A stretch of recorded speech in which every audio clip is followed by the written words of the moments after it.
Chapter 13.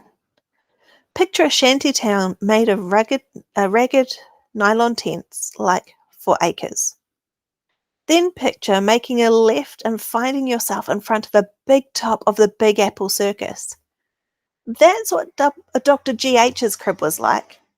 It was an ornate, beautiful tent, complete with screened windows, a covered porch, and a strip of green carpet leading across the sand to the front entrance. I glanced at Angel and she gave me a weak smile. We were both upset about what had happened yesterday when I'd lost my cool. That morning Fang had told me not to pursue it, and part of me, I admit, just didn't want to know. I was hoping it would all just go away, so for now, I decided to pretend it hadn't happened. The tent by the door was pulled aside by a guy in a white uniform who opens the tent door. What a job description. Inside, netting-covered windows let in light, and electric fans kept warm air circulating. The floor was covered by oriental rugs overlapping, so there were no gaps. Our feet sunk into soft plush, and I almost sighed.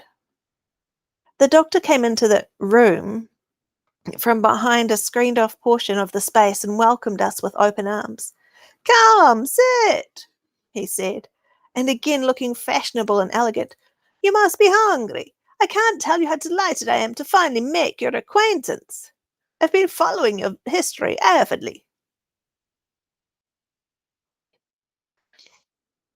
After glancing around, memorizing the exit, I sat down on a leather stool beside a low table. Angel sat across from me, not next to me. I tried, unsuccessfully, not to put too much meaning into that. "Following our history? Do you know Jeb Batchelder?" I asked. He looked at me blankly. No. No, I can't say I've had the pleasure. Is he a friend of yours?" "No." A servant came in with a silver tray piled high with food. Pastries, a pitcher of fresh juice, sliced fruit, eggs, bacon. I thought of the mush the rest of the flock was eating, not to mention the mush that the entire refugee camp was faced with day after day, and tried, unsuccessfully, to feel guilty. "Please, help yourselves," said Dr. G.H. "You probably require a great many calories, do you not?" "I know I do." My head swiveled as Dylan came into the room. His dark honey hair was wet, and he looked clean and fresh, which put him 2 large steps ahead of Angel and me. I almost expected a photographer to leap through the tent flaps, telling Dylan to work it. "Hello, Max, Angel," Dylan said, sitting on another stool. "Wow, last night seemed like a dream. I couldn't really believe that you existed. And now here you are, and I'm not alone." His face was open and sincere, his expression as clear as his tanned skin. I felt my cheeks flush, no doubt from the first-class cup of joe I'd just gulped. "Have some strawberries?" said the doctor, pushing a silver bowl toward me. He smiled. "There's more where they came from, so don't be shy." Not really something he needed to worry about with us. I slathered butter onto a scone, piled up orange marmalade on top of that, and took a bite so I wouldn't have to say anything right away. But then I couldn't stand the awkward silence. "What lab are you from?" I asked Dylan abruptly, with my mouth half full. Miss Manners I am not. Dylan's perfect brow wrinkled. "Just some lab up in Canada. I was cloned from another Dylan who died in a car wreck or something." He took a bite of pain au chocolat. I blinked. Most of the clones I'd seen were robotic, like bad special effects in a movie, which Dylan most certainly was not. "How old are you?" About 8 months, I think," he said, looking to Dr. Gunther Hagen for confirmation. The doctor nodded. "There's a lot to learn. Like, I suck at flying. I suck at a lot of stuff, actually. He chuckled weakly and looked down at his plate, sort of embarrassed like. I kind of felt sorry for him. And then I felt angry and suspicious. We didn't know him from Adam. This could all be part of an elaborate trap. This isn't a trap, Max. I almost dropped my scone as my voice suddenly spoke up for the first time in ages. Some people have a conscience. I have a voice. An annoying, Batinsky, intrusive voice. Calm down, Max. Relax and enjoy this. This is a special occasion. You see, Dylan is for you. He was designed for you. He's your perfect other half. Chapter 14. I inhaled and accidentally sucked some scone crumbs down the wrong way, setting off an apoplectic coughing fit that had the doctor patting my back hard, looking concerned. Made for me, my perfect other half. Are you freaking insane?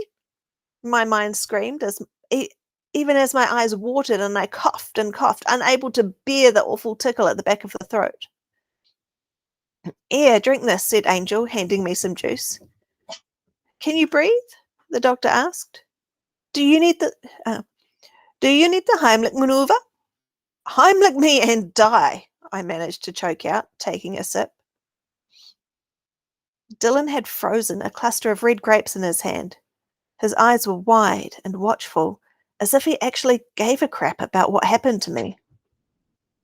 I suspected the doctor had an agenda because nothing was ever given to us just because we were swell. Now I knew that it was sitting across from me, looking like the cover of People's Magazine, People's Magazine Sexiest People issue. Are you okay? Dylan asked. I nodded and took a deep breath. Time to make like a tree and leave. I got ready to stand up. Max, don't run away. Stick this out. Don't be a coward. I almost started choking again. Stupid voice. Well, if you're only 8 months old, said Angel, it'll take you a while to learn stuff. She ladled some eggs onto her plate and tucked in. I gave thanks that she was remembering to use utensils. Again, Dylan focused his eyes, the colour of the Caribbean, on me. It felt like it was about 110 degrees in there, and I took a swig of cold juice. Maybe I had time for another croissant. Maybe you could teach me some stuff, said Dylan. Max is a good teacher, Angel said with conviction. It made me feel worse about going off on her yesterday. She didn't make up her pronouncements, she just reported them. That's an excellent idea, said Dr. G.H. Max would be the perfect person to teach you, Dylan. Well, I don't know, I said. Like what? Do not get yourself sucked into this, Max, I told myself. Could I see... Dylan hesitated, then his face hardened with determination. Could I see your wings? I've never seen anyone else's. I thought about saying, you show me yours and I'll show you mine, but I'd already seen his. I pushed a couple of strawberries into my mouth and stood up. After making sure I had enough space, and I did, which shows you how big Wonder Tent was, I shook my shoulders a little and unfolded my wings. Both Dylan and Dr. G.H. stared. They're beautiful, said Dylan, sounding kind of hoarse. You really do have them, like me. I folded my wings and sat down, feeling weird but not knowing why. Actually, Dill, you have them like me. I've had mine for 14 years, or so. A smile played around Dylan's symmetrical features. Yeah, I guess so. Either way, your wings are incredible. They're perfect. Now I was really uncomfortable and slathered some butter onto my fourth croissant. Suddenly I just wanted to get out of there, get back to the others. I'd been sneaking food into my pockets, and my jacket probably weighed several pounds by now. I took one last bite and stood up again. Well, this has been fabulous, I said, my mouth full, but we better get going and perform more humanitarian aid. Please stay, begged Dylan. Sorry, no can do, I said briskly. Max, we have so much more to talk about, said Dr. Siaseka pleasantly. Duty calls, I said. Ange? In a smooth movement, the doctor stepped between me and the tent's entrance. Reaching into his shirt pocket, he whipped out a syringe. Just a minute, Max. It's not that simple. Chapter 15. I smiled my evil, itching for a fight smile, wishing I hadn't stuffed my pockets with bacon. This could get messy. Max, wait, Angel said. He doesn't mean us harm. And you know this because... began sarcastically and then realized she probably did actually know that. Dylan had a familiar alertness, a tensing of muscles that made me wonder if he had been trained for battle. I guessed I would find out. Angel is right, said Dr. G.H. quickly. This is my clumsy way of demonstrating. Demonstrating what? I was barely able to keep a snarl out of my voice. How to get yourself beat up in one easy step? No, said Dr. G.H. Demonstrating the wonders of modern science. Watch. And with that, he rolled up one sleeve and swiftly injected himself with the hypo. It was something new and different to watch a scientist experiment on himself. I liked it. Within moments, the doctor gasped, wide-eyed, sucking in breath. He groaned and staggered a bit, holding his throat, then sank onto a chair. Angel was eating a banana and watching him avidly. I sent her a question. What's going on? She looked at me and shrugged. No clue. I sat down and snagged another coffee and muffin since it looked like this might take a while. For several minutes, the doctor hunched over, grimacing. Then he managed to speak in wheezy gasps. I've injected a rare strain of virus that is going to cause another shocking reaction. What you science guys do for fun, I said with false cheer. Having grown up in the lab, I associated the words a rare virus, with hazmat suits. I wanted out of there. He frowned. Clearly not for fun, but for progress. Sometimes progress is painful. Now watch. Sweat broke out on his brow, and his face turned bright red. And get ready for this most terrific next part, kids. All at once, his skin erupted in grotesque pustules. I jumped up. Out of here, dudes! No, Max, wait, he gasped hoarsely. The miracle is about to begin. The only reasons I didn't do an up and away were A, it's hard in a tent, and B, when I did a double take, I saw that the doc's pustules were already shrinking. Could I have imagined it? I sat back down shakily. To explain it in very basic lay terms, he went on, more quickly now that he wasn't gasping for air.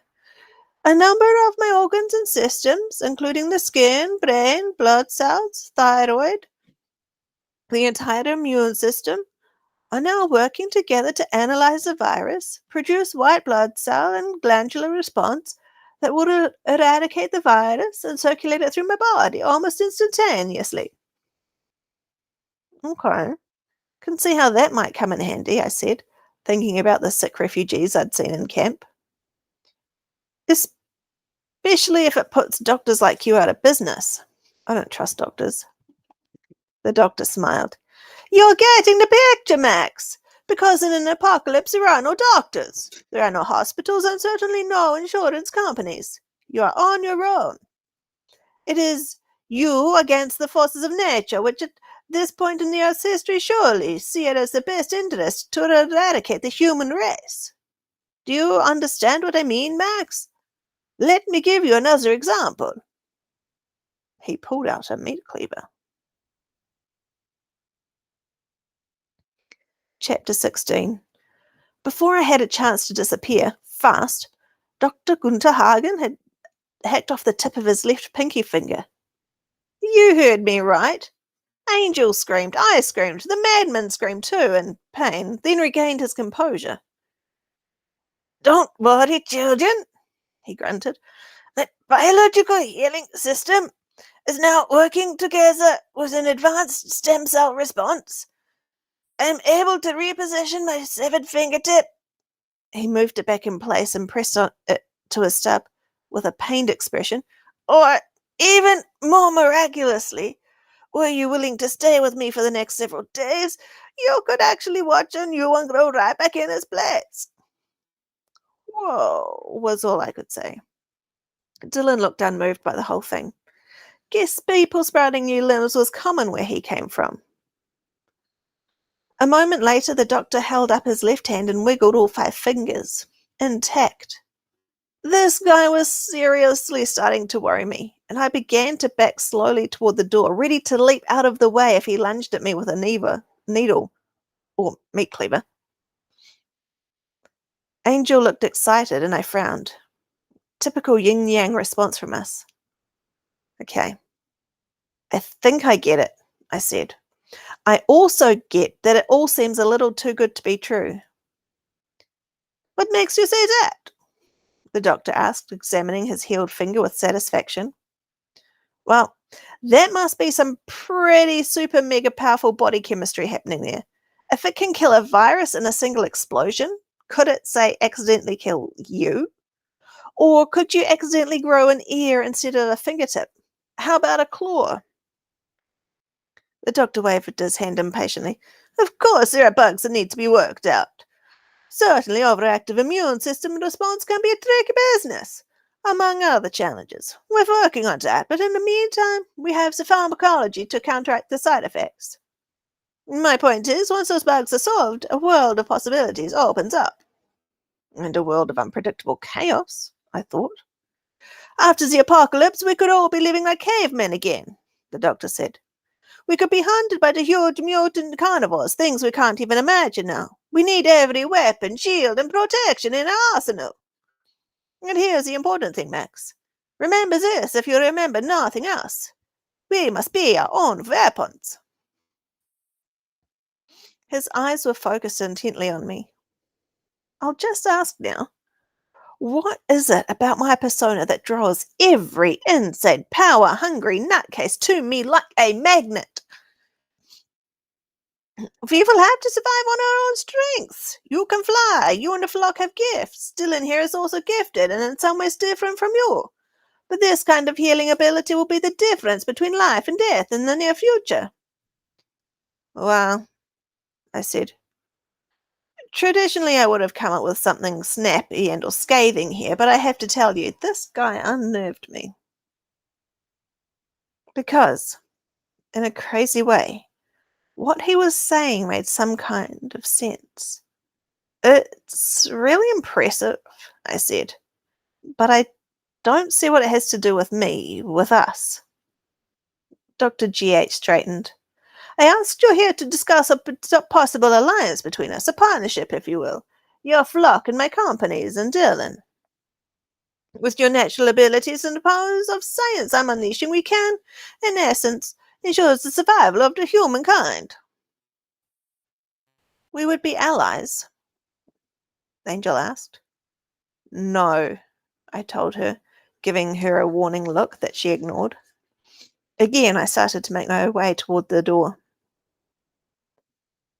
You are six of the most successful recombinant DNA life forms ever created, Dr. G.H. went on earnestly. Until now. He motioned proudly to Dylan, who had the decency to look embarrassed. My companies are producing some of the most cutting-edge, daring science in the world today. Together we could actually achieve your mission, to save the world. I stopped in my tracks and turned back to face him. Okay, he had insider info. Sorry. Thanks for asking, but the flock works alone. I was acutely aware of Dylan's steady gaze, his tightly coiled tension as he watched the doctor. Thanks for the great breakfast, I added. I'm really impressed with your science and all, but I don't think we're the right partners for you.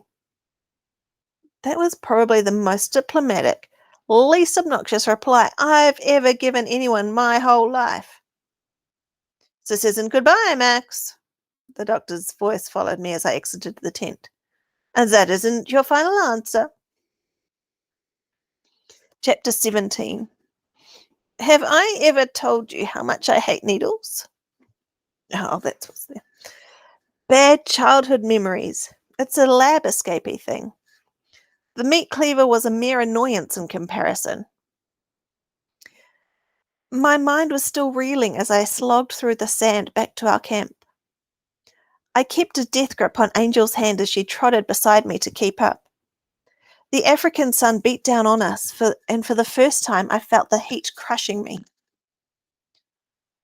I really wanted to help the CSM and the refugees here, but my Mother Teresa aspirations were crumbling fast. This was the place. This place was suddenly way too dangerous for us.